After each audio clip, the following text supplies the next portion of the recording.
আসসালামু আলাইকুম রহমতুল্লাহি বারাকাতু। প্রিয় শিক্ষার্থীরা, আশা করি তোমরা সকলে আল্লাহর রহমতে ভালো আছো। তো আজকে আমরা আহ, আমাদের যে বই, এই বইয়ের 12 নম্বর যে পৃষ্ঠা আছে ওই পৃষ্ঠার মধ্যে আমরা কোফের উপরের পেশ অর্থাৎ পেশ নিয়ে আমরা আলোচনা করব 2 অক্ষরের। তো দেখো, বিগত ক্লাসে আমরা 11 নং পৃষ্ঠার মতো আলোচনা করেছিলাম। তো এখন আমরা 12 নং পৃষ্ঠা থেকে শুরু করবো ইনশাল্লাহ। দেখো, এখানে দেওয়া আছে যে কোফ লাম পেশ কুল, কোফ মিম পেশ কুম, কোফ র পেশ কুর, কোফ বা পেশ কুব, কোফ ইয়া পেশ কুই, কোফ ওয়াও পেশ কু। বিগত ক্লাসে আমরা বলেছিলাম যে জবরের পরে যদি খালি লিপ থাকে তাহলে একালিফ টান, তারপর জেরের পরে জজমলা ইয়া থাকলে একালিফ টান, আর এখানে হচ্ছে পেশের পরে জজমলা ওয়াও থাকলে একালিফ টান। আমাদেরকে এই 3টা কথা মনে রাখতে হবে।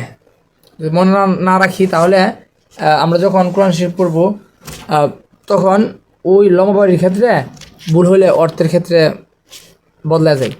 এই জন্য আমরা মনে রাখবো জবরের পরে খালি লিপ থাকলে একালিফ টান, জেরের পরে ইয়ার উপর যখন থাকলে একালিফ টান, আর এখানে পেশের পরে অর্থাৎ কোনো একটা হরফের উপর পেশ দেওয়া আছে পরে জজমলা ওয়াও থাকলে একালিফ টান। আশা করি তোমরা বুঝতে পারছো।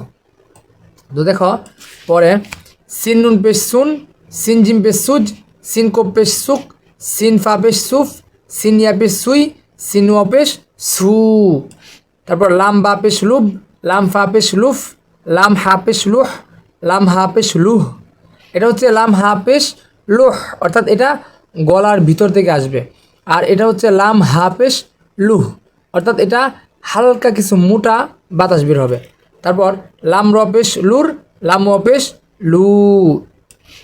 দাল নুন পেশ দুন, দাল কাপ পেশ দাল নুন পেশ দুন, দাল র পেশ দূর, দাল কাপ পেশ দুক, দাল সিন পেশ দুস, দাল জা পেশ দুজ, দাল ওয়া পেশ ধু। তারপর হা সদ পেশ হুস, হা সিন পেশ হুস, আবার হা শিন পেশ হুস, হা সা পেশ হুস, হায়া পেশ হুই, হাওয়াও পেশ হু। তারপর এখানে আমরা শুধু 2 হরফ দিয়ে আমরা এখানে আলোচনা করছি, যেটা কোনো একটা হরফের পেশ থাকবে, জেদ থাকবে অথবা জবর থাকবে, তারপর কোনো একটা হরফের জজম থাকবে। এই নিয়ম নিয়ে এখানে আমরা এতক্ষণ পর্যন্ত আলোচনা করেছি।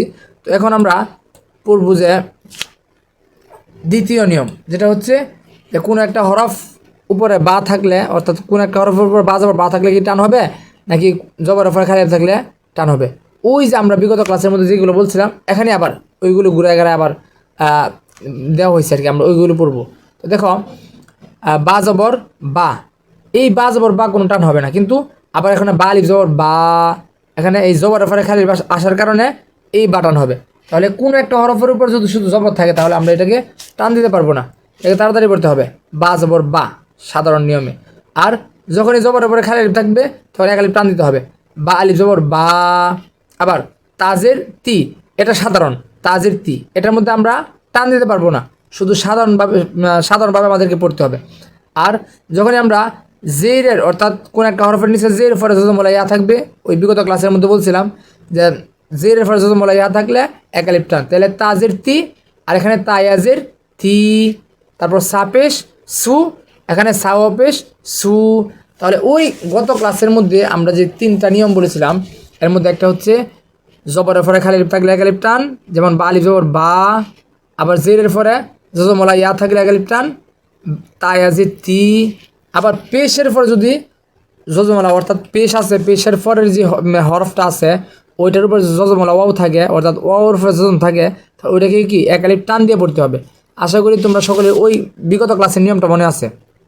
তো দেখো, এরপরে জিম জবর যা, জিম আলিফ জবর যা, অর্থাৎ একটা টান হবে একটা টান হবে না, আবার একটা টান হবে না আবার একটা টান হবে, আবার পরেরটা টান হবে না পরেরটা টান হবে। অর্থাৎ এখানে বুঝাইতেছে যে যখন তুমি শুধু জিম জবর যা বলবা তখন কোনো টান হবে না, কিন্তু যখন জিম আলিফ জবর যা অর্থাৎ জবর খালি থাকবে তখন একালিফ টান হবে।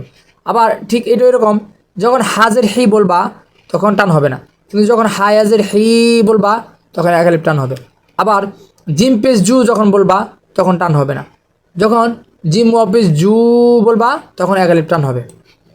তারপর বাকিগুলো এইভাবেই, যে দাল জবর দা, দাল আলিফ জবর দা, জালজের জি, জালিয়াজের জি, র পেশ রু, র পেশ রু, জা জবর জা, জালি জবর জা, সিনজের সি, সিনিয়াজের সি, শিন পেশ সু, শিনু অপেশ সু, সদ জবর স, সদ আলিফ জবর স, দজ্জের দি, দদ ইয়াজের দি, ত পেশ তু, ত পেশ তু। তারপর জ জবর জ, জ আলি জবর জ, আইন জের আই, আইন ইয়াজের আই, গইন পেশ গু, গইন অপেশ গু, ফা জবর ফা, ফা আলি জবর ফা, কবজের কি, কফিয়াজের কি, কাপ পেশ কু, কাফ অপেশ কু, লাম জবর লা, লাম আলি জবর লা, মিম জের মি, মিম ইয়াজের মি, নুন পেশ নু, নুন অপেশ নু, ওয়াও জবর ওয়া, ওয়াও আলি জবর ওয়া, হাজের হি, হা ইয়াজের হি, হামজা পেশ উ, তারপর কি হামজা ও পেশ উ। আমি বিগত ক্লাসের মধ্যে বলছিলাম যে যখন আরবি কোনো হরফের উপর কোনো হরফ থাকে তখন উপরে যে হরফটা আছে ওটিকে প্রাধান্য দিতে হয়। এই জন্য এখানে হামজার উপর পেশ আছে, সরি লামের উপর হামজা আছে, তার উপর পেশ আছে। এই জন্য আমরা এখানে লাম পড়তে পারবো না, এখানে পড়তে হবে কি হামজা। তাহলে হামজা ও পেশ উ। তারপর ইয়া জবর ইয়া, ইয়া আলিফ জবর ইয়া, আলিফ জের ই, আলিফ ইয়াজের ই, জিম পেশ জু, জিম ও পেশ জু। তো এখানে জবর দিয়ে অর্থাৎ একটা টান হবে, একটা টান হবে না, ওই রিলেটেড তো নিয়ম আছে, ওইগুলো শেষ। এখন আমরা শুধু খারা জবর দিয়ে পড়বো। তা খারা জবর তা, অর্থাৎ খারা জবর, তারপর এই যে এখানে আছে খারাজের, তারপর হচ্ছে উল্টা পেশ, অর্থাৎ পেশ থাকে এখানে, যেমন এখানে পেশটা উল্টা দেওয়া আছে, কিন্তু পেশটা আমরা জানি যে কীরকম থাকে। পেশটা মূলত থাকে এলো,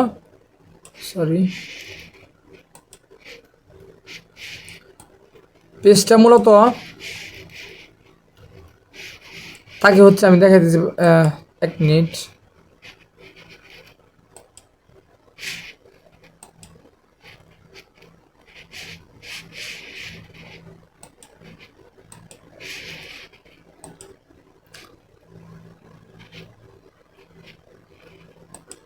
আচ্ছা, এখান থেকে দেখা দিই যে পেজটা মূলত থাকে এরকম থাকে। এটা হচ্ছে সাধারণ যে পেশ এটা, আর যখন এটাকে উল্টে ফেলা হবে তখন এরকম হয়ে যাবে, ঠিক আছে। তো যখন খারা জবর খারাজের উল্টা পেশ থাকবে তখন একদম চোখ বন্ধ করে এক আলিফ টান দিতে হবে। যেমন তা খারা জবর তা, আমরা আগেরটার মধ্যে পড়ছি তা জবর তা, আর এখানে খারা জবর আছে বিদায়, ওইটা আগেরটার মধ্যে ছিল সাধারণ যে জবর আছে এটা, কিন্তু এখানে খারা জবর আছে বিদায় এক আলিফ টান দিয়ে পড়তে হবে। এই জন্য তা জবর তা, তা খারা জবর তা, সা খারা জবর সা, জিম খারা জবর যা, দাল খারা জবর দা, জাল খারা জবর যা, যা খারা জবর যা। তারপর সিন খারা জবর সা, শিন খারা জবর সা, সৎ খারা জবর স, দত খারা জবর দ, ত খারা জবর ত, জ খারা জবর জ, ফা খারা জবর ফা, কফ খারা জবর ক, কাফ খারা জবর কা, তারপর আলিফ খারা জবর আ, লাম খারা জবর লা, হা খারা জবর হা। তারপর এখানে জের দিয়ে খারা জের দিয়া, ইয়া খারাজের ই, অনেকে আমরা ইয়াজের ই কই, ই না, মূলত ইয়া খারাজের ই, অর্থাৎ মুখটা হালকা একটু অন্য টাইপের হয়ে যাবে। ইয়া খারাজের ই, র খারাজের রি, মিম খারাজের মি, লাম খারাজের লি, ওয়াও খারাজের উই। আমরা অনেকে বলি যে ওয়াউজের উই না, মূলত ওয়াও খারাজের উই। ওয়াও বলার সময় যে দুই ঠুট আছে ওইগুলো গুল হয়ে যাবে। তো কীভাবে পড়তে হবে, ওয়াও খারাজের উই, নুন খারাজের নি, হামজা উল্টা পেশ উ। আমরা ওই জায়গার মধ্যে সাধারণ পেজ দিয়ে পড়ছিলাম যে হামজা পেশ উ, কিন্তু এখানে উল্টা পেশ থাকার কারণে এক আলিফ টান হবে। হামজা উল্টা পেশ উ, হা উল্টা পেশ হু, হা উল্টা পেশ হু, খ উল্টা পেশ খু, আইন উল্টা পেশ উ, কন উল্টা পেশ গু। আজকের সবকটা এই পর্যন্ত থাকুক। আশা করি তোমরা ভালোভাবে বুঝতে পারছো। যদি কোনো বুঝতে সমস্যা হয় তাহলে আমাকে কমেন্ট করে জানাবে, ইনশাল্লাহ আমি ফ্রি হয়ে উত্তর দেওয়ার চেষ্টা করব। আজকের ক্লাস এই পর্যন্তই। আসসালামু আলাইকুম রহমতুল্লাহি ওয়া বারাকাতুহু।